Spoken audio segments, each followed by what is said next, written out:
Oi pessoal, tudo bem? Professor André. Vamos seguir então com a nossa aulinha de biologia, tá? Começamos vendo a semana passada a teoria de origem da vida, falamos ali sobre as teorias lá do Francisco Rede, do Van Helmont, né, da biogênese, e hoje nós vamos para o sistema de classificação dos seres vivos, tá? Acompanhe comigo as marcações do texto, se quiserem ir marcando aí também vai ajudar na hora de fazer as atividades, e eu vou tentar explicar para vocês algumas informações interessantes sobre esse tema, tá? O sistema de classificação de seres vivos ele foi desenvolvido por Carl von Linné, tá? Ou simplesmente Linneu, como ele ficou conhecido, tá? Linneu criou, pessoal, a taxonomia. O que é a taxonomia? É uma forma de classificar os seres vivos, isso de forma universal, para ficar mais fácil o entendimento, mais fácil entender e conhecer todos os tipos de seres vivos, tá? Então, através da taxonomia, criou-se uma ordem para que isso fosse estudado, os seres vivos de uma forma geral, tá bom? Então, para a gente poder entender, olha como funciona isso, tá? Deixa eu passar para cá, que vai ficar melhor daí vocês me verem. Isso. Olha que interessante. O uso de um nome científico para cada espécie permite a padronização universal, ou seja, leão aqui pode não ser leão em outro lugar, mas quando eu vou para o nome científico do animal, ele vai ser o nome científico em qualquer língua, em qualquer idioma, em qualquer local. Por isso que essa padronização, essa criação da taxonomia serviu exatamente para entender e conhecer todas as espécies de seres vivos, independente de onde você viva ou de onde esse ser viva, entendeu? Olha que interessante.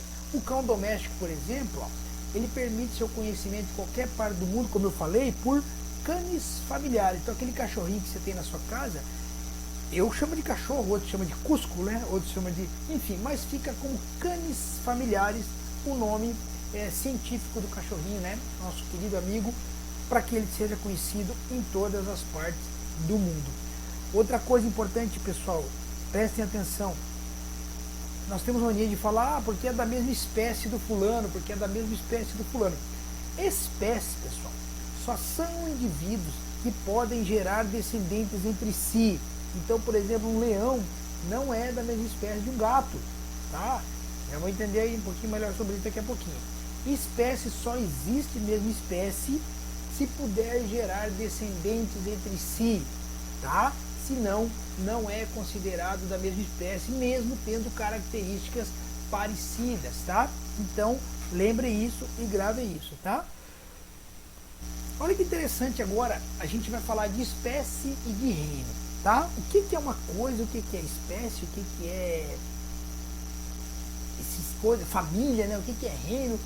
Vamos prestar atenção para vocês poderem entender o que está escrito aqui. Olha que interessante, pessoal.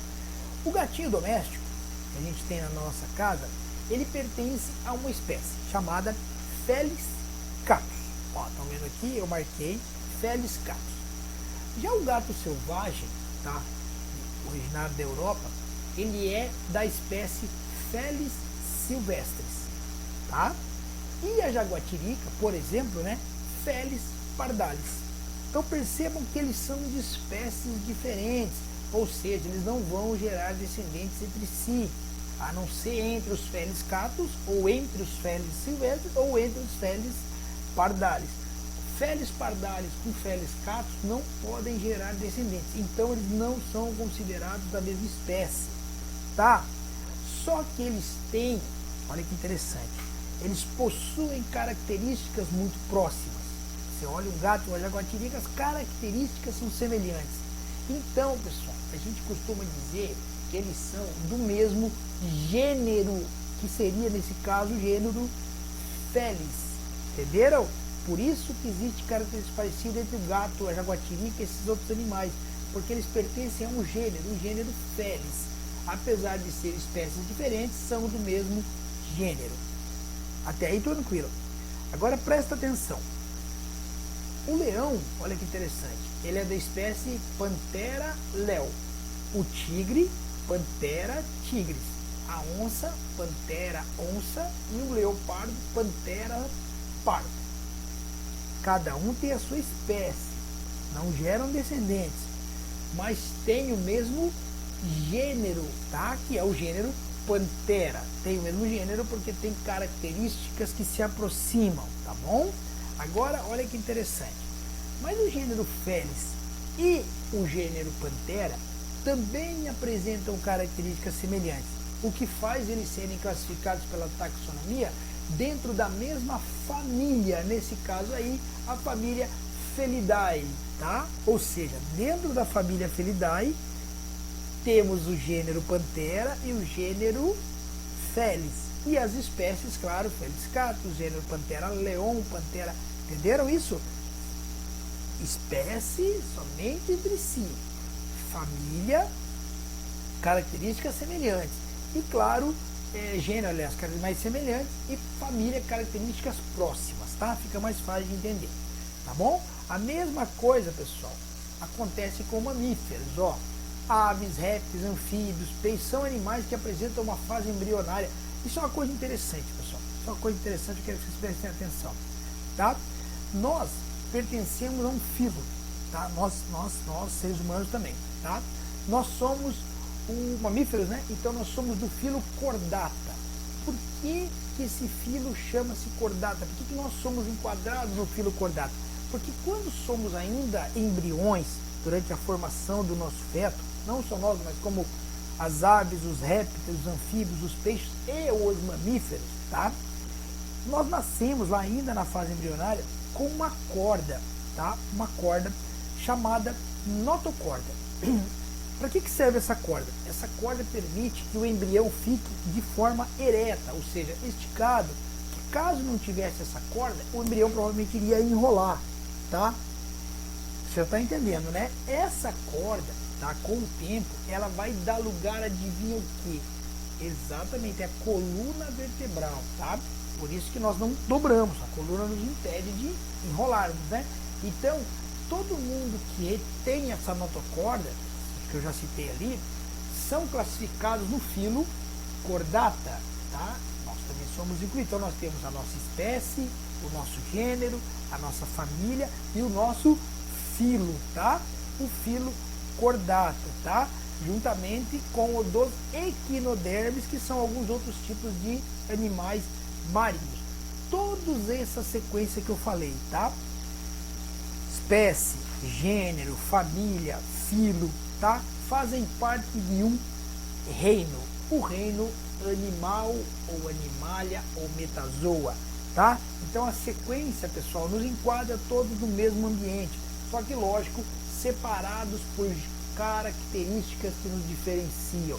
Por isso que a taxonomia é importante, para que a gente não fale besteira, ou não tenha que não fazer alguma experiência, né, sem nexo. Então, começamos na espécie, vamos para o gênero, vamos para a família, e vamos para o filo, e vamos depois para o reino, tá bom? Essa é a sequência correta.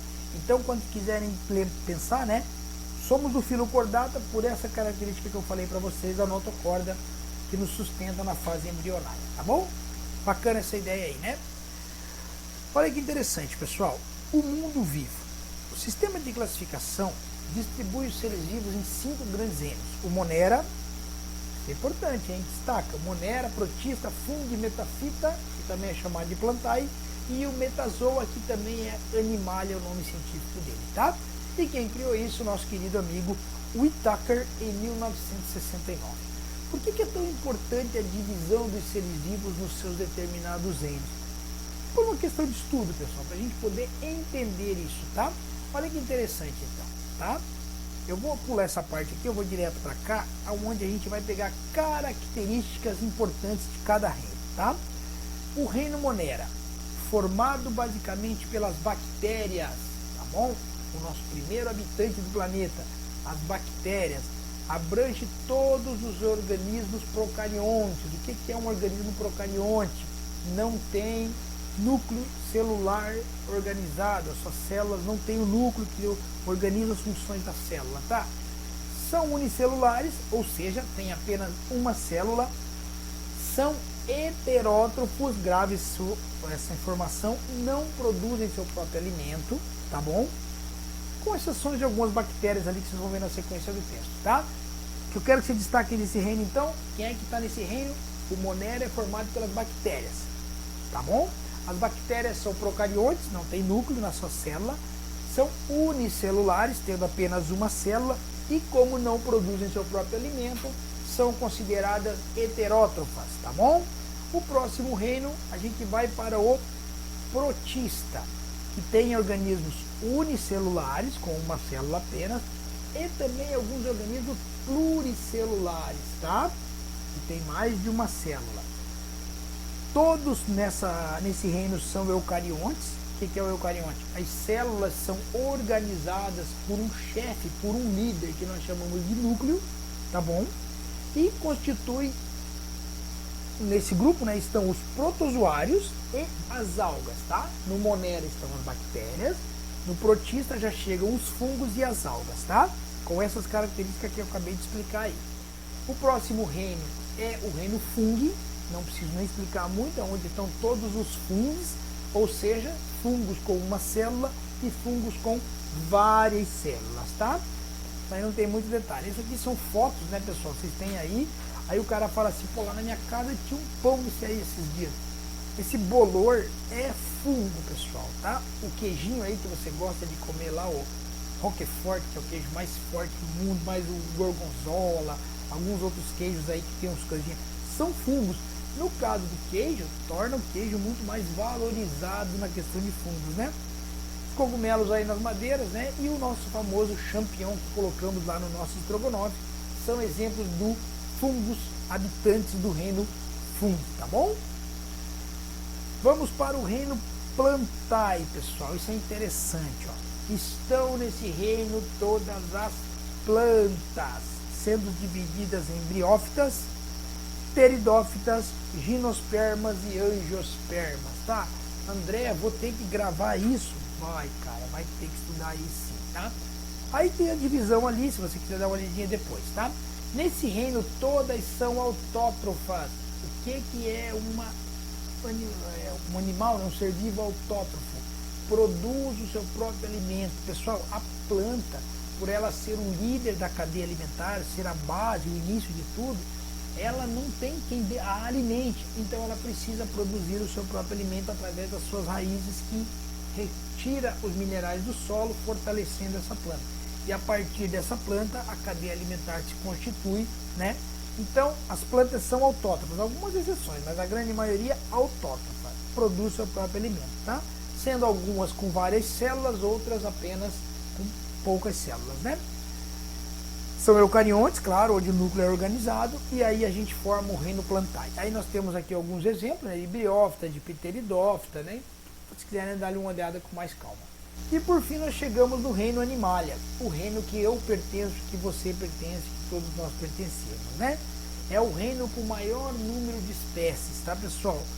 Nós todos do nosso reino aqui somos pluricelulares, ou seja, temos várias células, somos eucariontes, sendo que as nossas células todas têm um núcleo que as tornam organizadas, e somos heterótrofos, não conseguimos produzir o nosso próprio alimento, precisamos buscar alimento na natureza, tá? E aqui um detalhe importante, ó, esse reino, ele tem duas divisões muito importantes, os vertebrados, que não têm coluna, e os invertebrados, que não têm coluna, e os vertebrados que têm a coluna, tá? Sendo esse segundo, tá, as espécies mais conhecidas, é um grupo muito menor. 95% do reino animal é de invertebrados, tá, pessoal? Parece um detalhe que a gente não imagina, mas é isso mesmo, né? De todo o total do nosso reino, 95% não tem coluna vertebral. Vai incluir lá os répteis, aquela história toda que a gente já conhece, tá bom? Então, esses são os reinos que se destacam, o nosso taxonomia definiu para nós, tá, pessoal?